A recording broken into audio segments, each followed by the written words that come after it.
കേരളത്തിന് യു.ഡി.എഫിന്റെ ഉറപ്പ് എന്ന് പറഞ്ഞുകൊണ്ട് കഴിഞ്ഞ ദിവസം വി.ഡി. സതീശന്റെ പുതുയുഗ യാത്ര അവസാനിക്കുമ്പോൾ 5 പ്രധാനപ്പെട്ടിട്ടുള്ള വാഗ്ദാനങ്ങളാണ് മുമ്പോട്ട് വെച്ചിരിക്കുന്നത്. അതിപ്പോൾ കേരള സമൂഹം ചർച്ച ചെയ്യുകയാണ്.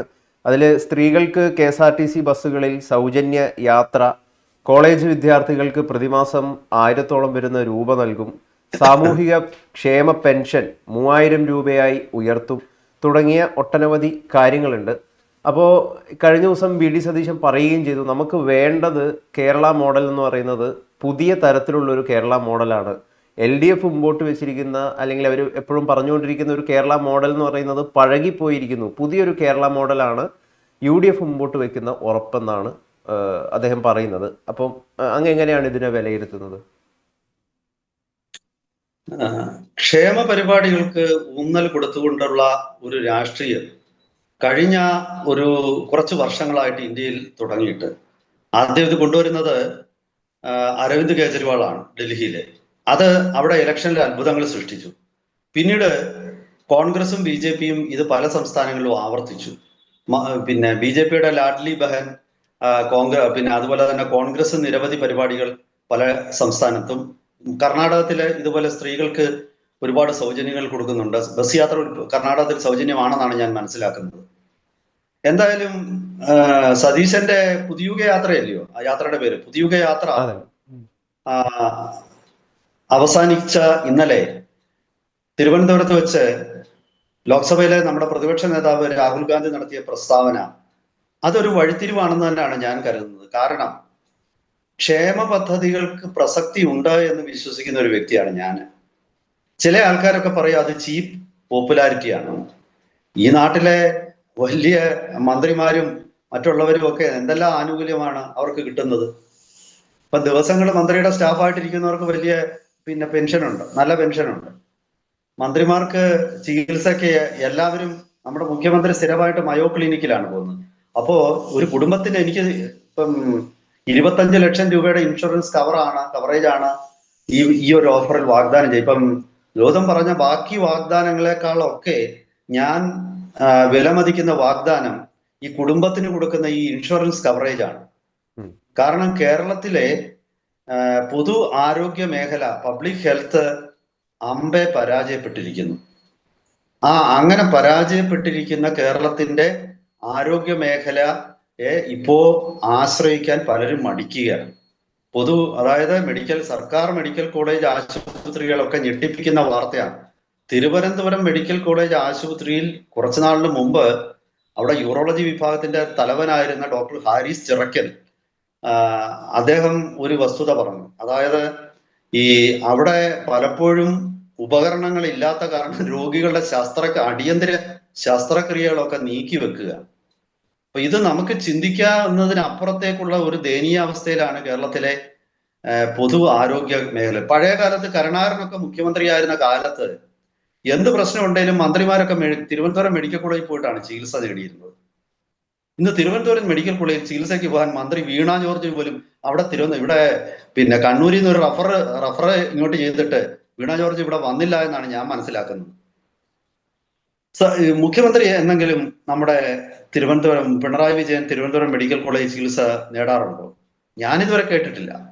അദ്ദേഹം നേരെ മയോ ക്ലിനിക്കിലേക്ക്, അമേരിക്കയിലെ നമുക്ക് ആർക്കും സ്വപ്നം പോലും കാണാൻ പറ്റാത്ത മയോ ക്ലിനിക്കിലേക്കാണ് അദ്ദേഹം പോകുന്നത്. പലപ്പോഴും ഡൽഹിയിൽ കേന്ദ്രമന്ത്രിമാര് സർക്കാർ സ്ഥാപനമായ all India institute of medical സയൻസിലാണ് ചികിത്സ നേടുന്നത്. അങ്ങനെയുള്ള സാഹചര്യത്തിൽ ഈ കേരളത്തില് തൊട്ടതിന് ഒരു ജലദോഷം വന്നാൽ പോലും മയോ ക്ലിനിക്കിലോട്ട് ഓടും ഇവിടുത്തെ മന്ത്രിമാര് പലരും. മുമ്പ് VS അച്യുതാനന്ദൻ ഇരുന്ന കാലത്ത് അദ്ദേഹവും ലണ്ടനിലാണ് ചികിത്സയ്ക്ക് പോയത്. പക്ഷെ ഇതൊന്നും തന്നെ സമൂഹത്തിലെ ഒരു വലിയ തെറ്റായിട്ടൊന്നും കേരള സമൂഹം കാണുന്നില്ല എന്നുള്ള ഒരു വസ്തുതയുണ്ട്. ഇപ്പൊ ഞാൻ പറഞ്ഞത്, അങ്ങനത്തെ ഒരു സാഹചര്യത്തിൽ പ്രൈവറ്റ് ആശുപത്രികളെ കേരളത്തിലെ ഇപ്പം ആശുപത്രികളിൽ 85% ആശുപത്രികളെ, വലിയ ആശുപത്രികളെല്ലാം സ്വകാര്യ മേഖലയിലാണ്. അത് തന്നെ അമേരിക്കയിലെയും കാനഡയിലെയും ബഹുരാഷ്ട്ര കുത്തകയായ ബ്ലാക്ക് സ്റ്റോണിന് കേരളത്തിൽ വലിയ ഇൻവെസ്റ്റ്മെന്റ് ആണ് ഹോസ്പിറ്റലുകളിൽ. ഈ ഒരു സാഹചര്യത്തിൽ ആശുപത്രികളിൽ പോയി ചികിത്സ നേടണമെങ്കിൽ നമുക്ക് വലിയ ഇൻഷുറൻസ് കവറേജ് ഇല്ലാത്തവർക്ക്, അമേരിക്കയിലൊക്കെ ഇൻഷുറൻസ് കവറേജ് ഇല്ലാത്തവർക്ക് രോഗം വന്നാൽ റോഡിൽ കിടന്ന് മരിക്കുകയുള്ളൂ എന്ന് നിർത്തി. അല്ല അവർക്ക് ചികിത്സയൊന്നും അഫോർഡ് ചെയ്യാൻ പറ്റില്ല. നമ്മൾ ഈ പറയുന്ന വലിയ അമേരിക്കയുണ്ട്, ആ അമേരിക്കയിലെ സ്ഥിതി അതാണ്. അപ്പോ ഇങ്ങനെയൊക്കെയുള്ള ഒരു സാഹചര്യത്തില് ഈ ക്ഷേമ പ്രവർത്തനങ്ങളുടെ ഭാഗമായിട്ട് 25 ലക്ഷം രൂപയുടെ ഇൻഷുറൻസ് കവറേജ്, അതുപോലെ സ്ത്രീകൾക്ക് ബസ്സിൽ സൗജന്യമായിട്ട് യാത്ര. ഞാൻ പലപ്പോഴും ഗ്രാമങ്ങളിലെ ബസ്സുകളിൽ ഒരു കാര്യം ശ്രദ്ധിച്ചിട്ടുണ്ട്. ഇപ്പൊ ആലപ്പുഴ ജില്ല, പത്തനംതിട്ട ജില്ല, കൊല്ലം ജില്ല, ഇവിടെയൊക്കെ ഞാൻ ശ്രദ്ധിച്ചിട്ടുള്ള ഒരു കാര്യം, ഗ്രാമീണ ബസ്സുകളിൽ മുഴുവൻ സ്ത്രീകളാണ്. പുരുഷന്മാര് ബസ്സിൽ കയറില്ല. പുരുഷന്മാരിൽ ഒരു നല്ല ശതമാനവും ബൈക്കിലാണ് സഞ്ചരിക്കുന്നത്. അത് നമ്മുടെ ഇപ്പം സാധാരണ കൂലിവേല ചെയ്യുന്ന തൊഴിലാളികളെല്ലാം തന്നെ ബൈക്കിലാണ്.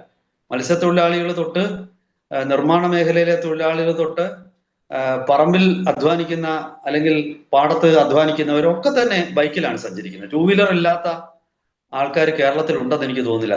ഞാൻ ഇപ്പോൾ കാണുന്ന ഒരു പ്രത്യേകത, ടൂ വീലറിൽ നിന്ന് ഇറങ്ങാത്ത ആൾക്കാരെ ഞാൻ കണ്ടിട്ടുണ്ട്.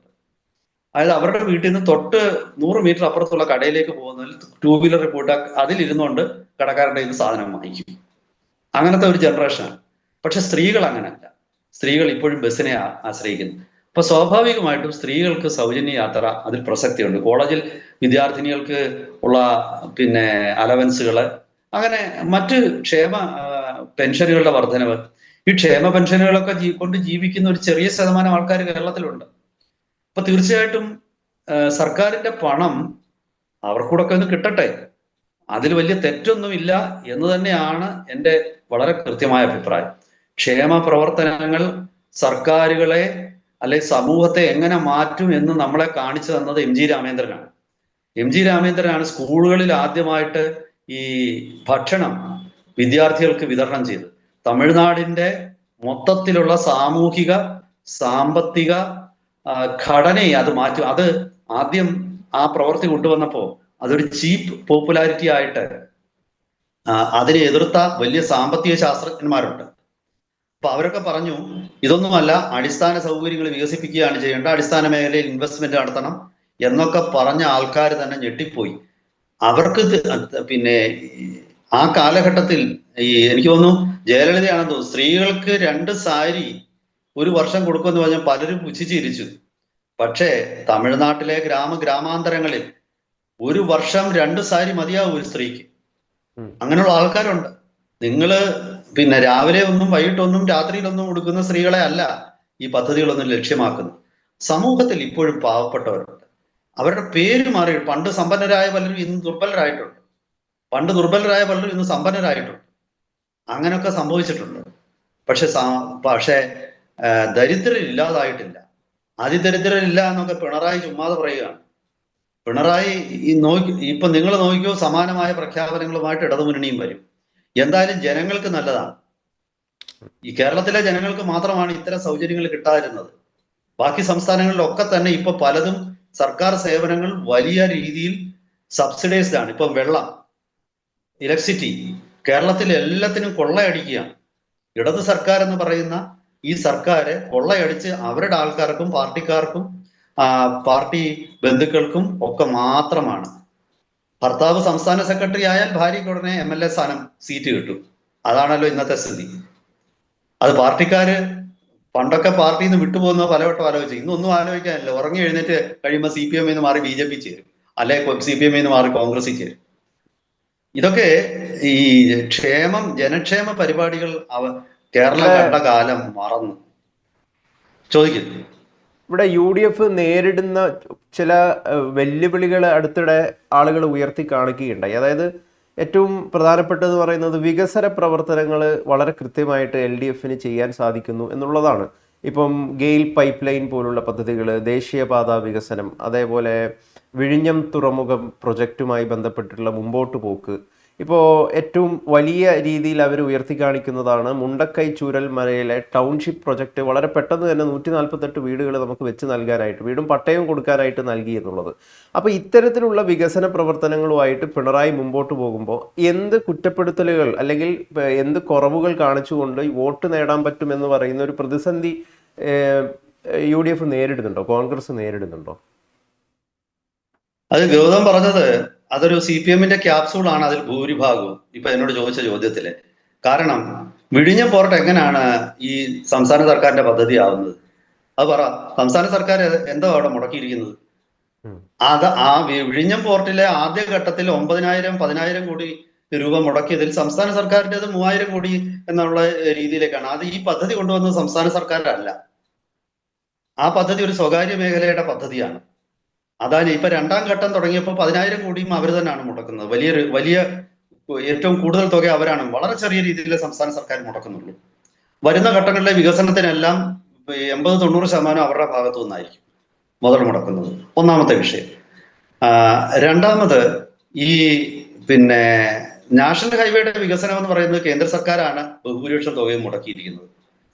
അത് സംസ്ഥാന സർക്കാരിന്റെ ആവുന്ന എങ്ങനെയാണ്? സംസ്ഥാന സർക്കാരിന്റെ വികസന പരിപാടി ഭൂമി ഏറ്റെടുത്തതല്ല. 80% തുക ഭൂമി ഏറ്റെടുത്ത് കൊടുക്കുന്നതിനും തുക കൊടുക്കണ്ടേ? ആ തുക ആരാ അനുവദിക്കുന്നത്? അതാണല്ലോ പ്രശ്നം.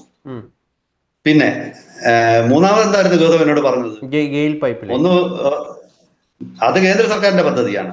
അത് പിണറായി സർക്കാർ ഗെയിൽ പൈപ്പ് ലൈനിന്റെ കാര്യത്തിൽ അത് നടപ്പാക്കാനുള്ള ഒരു തടസ്സങ്ങൾ, അതായത് ചില സ്ഥാപിത താല്പര്യങ്ങൾക്കാർ അതിനെതിരെ സമരം നടത്തിയപ്പോൾ അവരെ കർശനമായിട്ട് കൈകാര്യം ചെയ്തു. അതുപോലെ ഇപ്പൊ ഗൗതം പറഞ്ഞത് ഭൂമി ഏറ്റെടുക്കുന്നതിൽ കുറച്ച് സർക്കാരിന്റെ ഭാഗത്തു നിന്നും എതിർപ്പുകൾ വന്നപ്പോൾ അത് ഇല്ലാതാക്കാനും മുഖ്യമന്ത്രി കേന്ദ്രവുമായിട്ട് കൃത്യമായിട്ട് സഹകരിച്ചു. അതിന്റെയൊക്കെ ക്രെഡിറ്റ് പിണറായിക്ക് കൊടുക്കരുതെന്ന് ഞാൻ പറയത്തില്ല.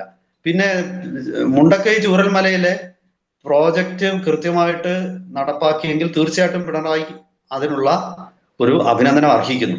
അതൊന്നും ഞാൻ എതിർക്കുന്ന ആളല്ല. കാരണം എനിക്ക് ഇതിനകത്തിൽ പ്രത്യേകിച്ച് താല്പര്യമൊന്നുമില്ല. പക്ഷേ എല്ലാ കുഞ്ഞും നമ്മുടേതല്ല. നമ്മുടെ കുഞ്ഞ് നമ്മുടേതാണെന്ന് പറഞ്ഞു, കുഴപ്പമൊന്നുമില്ല. പക്ഷെ നല്ല കൊച്ചുങ്ങളെ ഏത് കണ്ടാലും അതെന്റെ കൊച്ചാണ് എന്നുള്ള അവകാശവാദം ഉന്നയിക്കേണ്ട കാര്യവുമില്ല. എന്തായാലും ഈ ക്ഷേമ പരിപാടികൾ വളരെ പിറകിലാണ്. ഇപ്പൊ നിങ്ങൾ എന്നോട് സൂചിപ്പിച്ചത് അടിസ്ഥാന സൗകര്യ വികസനം എന്ന് പറയുന്ന ഇൻഫ്രാസ്ട്രക്ചർ ഡെവലപ്മെന്റ് ആണ്. അതൊക്കെ ഈ വിഴിഞ്ഞത്തിന്റെ ആദ്യത്തെ ചിന്ത 90-കളിൽ മധ്യത്തിൽ കെ കരുണാകരൻ മുഖ്യമന്ത്രി ആയിരുന്നപ്പോൾ തുടങ്ങിയതാണ്. അതിനുശേഷം ഉമ്മൻചാണ്ടിയുടെ കാലത്താണ് അത് ഒപ്പുവെക്കുന്നത്.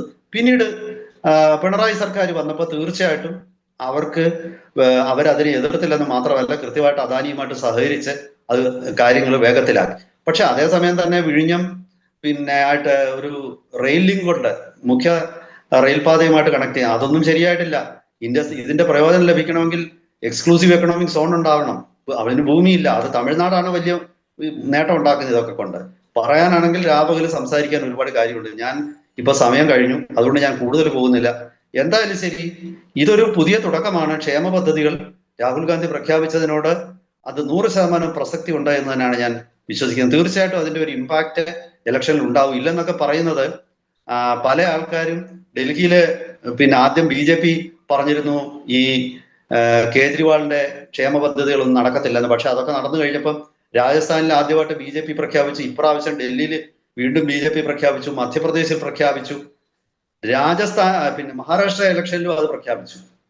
ബീഹാറിൽ ഇപ്പൊ നടത്തുന്നുണ്ടല്ലോ. ഇപ്രാവശ്യത്തെ BJP NDA സഖ്യത്തിന്റെ വിജയം ഈ ക്ഷേമ പരിപാടികളുടെ പുറത്താണ്. ക്ഷേമ പരിപാടികൾ ആര് നടപ്പാക്കിയാലും അതിൽ തെറ്റൊന്നുമില്ല. ജനങ്ങൾക്ക് 10 പൈസ കിട്ടട്ടെ, പാവപ്പെട്ടവൻ കഞ്ഞി കുടിച്ച് കിടക്കട്ടെ. ഇതാണ് എൻ്റെ വ്യക്തമായ അഭിപ്രായം. തീർച്ചയായിട്ടും അത് നേട്ടം തന്നെയാണ്. കോൺഗ്രസിന് അതുകൊണ്ടൊരു മെച്ചമുണ്ടാകും എന്ന് തന്നെയാണ് ഞാൻ കരുതുന്നത്.